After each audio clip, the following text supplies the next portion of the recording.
అవునండి. రామారావు గారు నమస్తే అండి. రామారావు గారు నమస్తే అండి.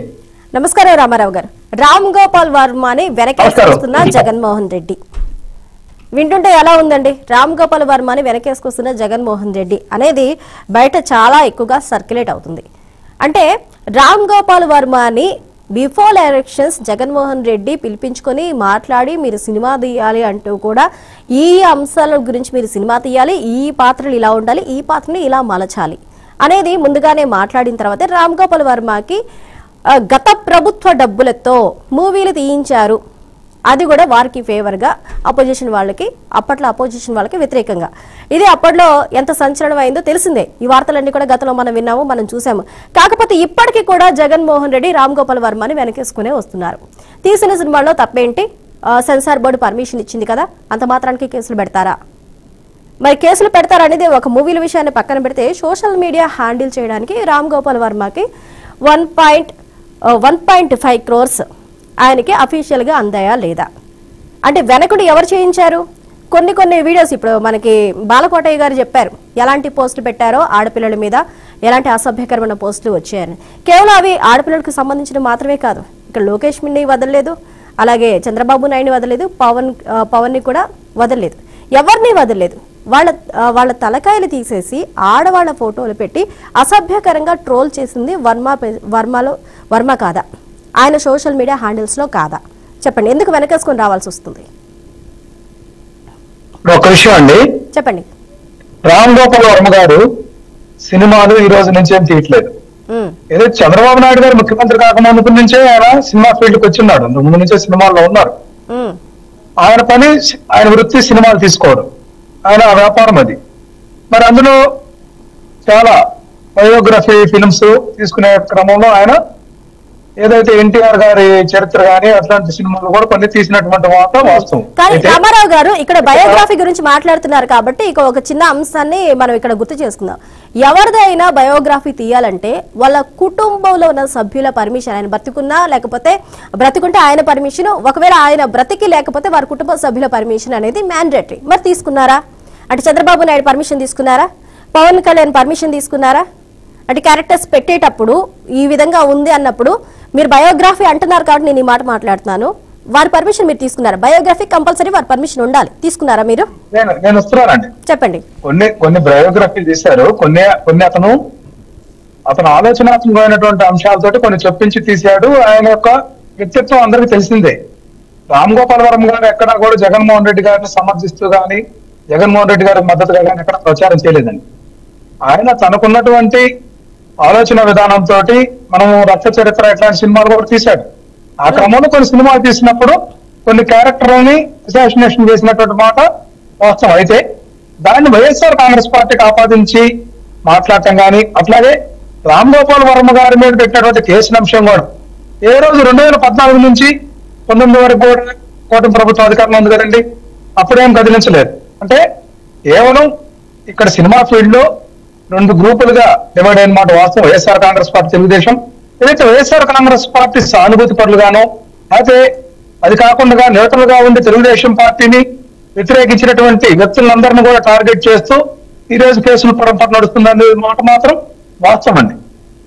దాన్ని మనము ఇక్కడ ప్రభుత్వం ఏం చేయాలంటే, అటువంటి సంఘటన జరిగినప్పుడే ఏ ప్రభుత్వమైనా కూడా చర్యలు తీసుకునేటటువంటి విషయంలో ముందుండాలా.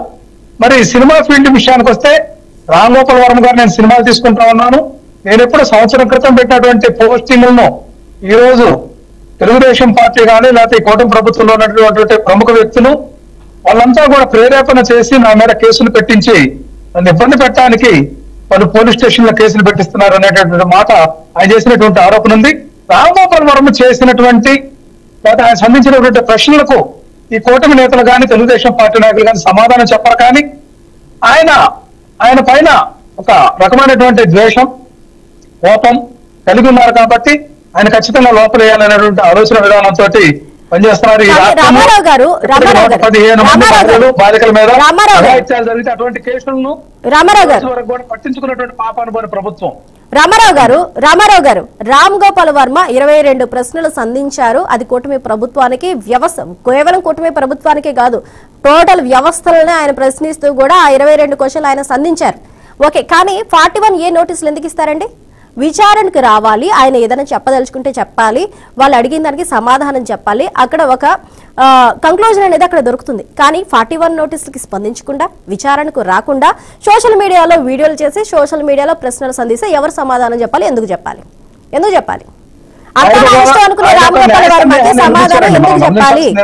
చెప్పండి. నా పైన 10 చోట్ల కేసులు నమోదైనాయి, ఒక చోట నుంచి 41A నోటీసులు వచ్చినాయి. మిగతా కేసుల పరిస్థితి ఏంది? న్యాయస్థానాన్ని నేను ముందస్తు బెయిల్ కోసం పిటిషన్ వేసి ఆశ్రయించాను న్యాయస్థానాన్ని. ఆ న్యాయస్థానం తీర్పు కోసం నేను ఎదురు చూసి ఆ న్యాయబద్ధమైనటువంటి ఏదైతే న్యాయస్థానాల మీద నాకు గౌరవం ఉంది, న్యాయస్థానం ఇచ్చేటటువంటి డైరెక్షన్ ప్రకారం నేను నడుచుకోవడం కోసం నేను వెయిట్ చేస్తున్నానని చెప్పారు. అది గమనించాలి. ఇక్కడ ఎక్కడికక్కడ ఎవరైతే బాధితులు ఎవరు కేసులు పెట్టలా, ఎవరైతే మా మనోభావాలు దెబ్బతిన్నాయన్నటువంటి వాళ్ళు కేసులు పెట్టలా, ఎవరో దారిని పోయే దానిలందరూ చేత కేసులు పెట్టించి 10 చోట్ల కేసులు పెట్టిస్తే ఈ సోషల్ మీడియా యాక్టివిస్టుల మీద అయితే ఏదైతే చేశారో అదే విధంగా చేస్తున్నారు. పీడీ యాక్ట్లు ఎట్లా వర్తిస్తాయండి? సోషల్ మీడియాకు సోషల్ మీడియాని కంట్రోల్ చేసేదానికి అందరం కలిసి వ్యవస్థలో, ప్రజాస్వామ్య వ్యవస్థలో ఒక నూతనమైనటువంటి చట్టాన్ని తీసుకురావడానికి ఈ యొక్క మారుతున్నటువంటి వ్యవస్థీకృతం ఏదైతే ఉందో సోషల్ మీడియా, ఐటీ సంబంధించినటువంటి అంశాల్లో చట్టాల్లో మార్పు చేసుకొని వాటిని నివృత్తి చేసుకునే వైపు దృష్టి పెట్టకుండా కేవలం ఇప్పటికిప్పుడు తాత్కాలికంగా తమ యొక్క కక్ష సాధింపుల కోసం ఈ సోషల్ మీడియా యాక్టివిస్టుల మీద కానీ, ఈ రామ్ గోపాల్ వర్మ లాంటి వాళ్ళ మీద కానీ ఈ కేసులు నమోదవుతున్నాయి తప్ప దానికి స్పష్టత లేదు. 10 చోట్ల కేసులు పెడితే 10 చోట్ల కట్టాల్సిన అవసరం లేదు. ఇప్పుడు ఒక చోట కేసు నమోదు చేసుకొని మిగతా 9 చోట్ల 5 చోట్ల ఏదైతే కేసులు ఉన్నాయో వాటిని ఎవిడెన్స్ గా చూపించుకోవాలని చెప్పేసి చట్టం క్లియర్ గా చెప్తున్నా చట్టం అతిక్రమించారు. మీరు చూస్తా ఉన్నారు ఈ రోజు తిరుపతిలో పోక్సో చట్టం కింద చెవిరెడ్డి భాస్కర్ రెడ్డి గారి మీద SC/ST అట్రాసిటీ కేసులు కూడా నమోదు చేశారు. ఆయన ఒక మాజీ శాసనసభ్యులు, చట్టసభలో పనిచేసినటువంటి వ్యక్తి, ఎన్నో సంవత్సరాలుగా ప్రజా జీవితంలో ఉన్నటువంటి వ్యక్తి మీద కేవలం కక్ష సాధింపు కోసం ఈ ప్రభుత్వం కేసులు కడతా ఉంది. అట్లాగే ఎర్రగొండపాలెం ఎమ్మెల్యే ఏదైతే తాటిపల్లి చంద్రశేఖర్ గారు ఉన్నారో అతని మీద ఇప్పటికీ 7 కేసులు నమోదు చేశారు. సాక్షాత్ ఎమ్మెల్యేలకే దిక్కు లేనటువంటి పరిస్థితి ఈ రాష్ట్ర ప్రభుత్వం చేస్తా ఉంది. ఇప్పటికీ మనం చూస్తా ఉన్నాం. ఈ కూటమి ప్రభుత్వం వచ్చిన తర్వాత ఎన్నో ఇన్సిడెంట్లు, ఏదైతే వినుకొండలో హత్య జరిగింది దారుణంగా, ఇంకా ఎన్నో హత్యలు, చాలా మంది మిస్సింగ్ కేసులు, వీటన్నిటి ఒక